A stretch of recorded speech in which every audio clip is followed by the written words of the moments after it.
Shalom Bapak Ibu Saudara sekalian. Hari ini kita akan merenungkan suatu renungan firman Tuhan dengan tema janji pertama tentang penebus. Diambil dari Kejadian pasal 3 ayat 15. Aku akan mengadakan permusuhan antara engkau dan perempuan ini, antara keturunanmu dan keturunannya. Keturunannya akan meremukkan kepalamu dan engkau akan meremukkan tumitnya. Mari kita lihat latar belakang sedikit dari nas ini. Nas ini muncul tepat setelah kejatuhan manusia ke dalam dosa. Adam dan Hawa telah melanggar perintah Allah dengan memakan buah dari pohon pengetahuan tentang yang baik dan yang jahat. Kita bisa lihat dari Kejadian pasal 3 ayat 6. Akibatnya, hubungan mereka dengan Allah, dengan sesama, dan dengan alam menjadi rusak. Allah datang untuk mengadili dan menjatuhkan kutuk atas ular, perempuan, dan laki-laki. Kejadian 3 ayat 15 adalah bagian dari kutukan yang dijatuhkan Allah kepada ular. Namun, di tengah-tengah kutukan dan kegelapan dosa, ayat ini memberikan pengharapan pertama, janji Allah yang pertama tentang penebusan. Ayat ini sering disebut sebagai proto-evangelium, Injil pertama. Permusuhan dan kemenangan. Dalam ayat ini, Allah menyatakan permusuhan yang kekal antara ular dan perempuan, keturunan ular dan keturunan perempuan. Keturunan perempuan, seed of the woman, secara khusus dan puncaknya menunjuk kepada Yesus Kristus.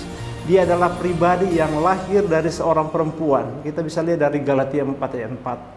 Tanpa campur tangan laki-laki untuk menggenapi janji ini. Yang pertama, pergumulan yang pasti. Ayat ini menegaskan adanya pergumulan rohani yang tidak dapat dihindari. Iblis akan menyerang, meremukkan tumit keturunan perempuan.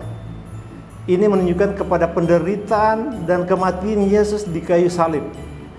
Kematiannya adalah upaya iblis untuk mengalahkan rencana Allah. Tetapi ia hanya meremukkan tumit, melukai tetapi tidak mematikan secara permanen. Kedua, kemenangan yang menghancurkan. Namun, janji itu tidak berhenti pada luka. Allah berjanji bahwa keturunannya perempuan itu akan meremukkan kepala ular. Meremukkan kepala berarti kemenangan total dan mematikan.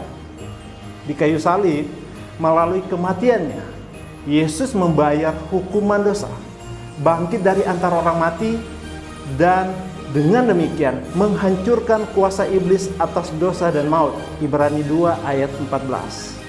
Kemenangan ini adalah pembalikan total dari kegagalan Adam dan Hawa. Implikasi bagi kita orang percaya. Janji dalam Kejadian 3 ayat 15 memiliki beberapa implikasi penting bagi orang percaya.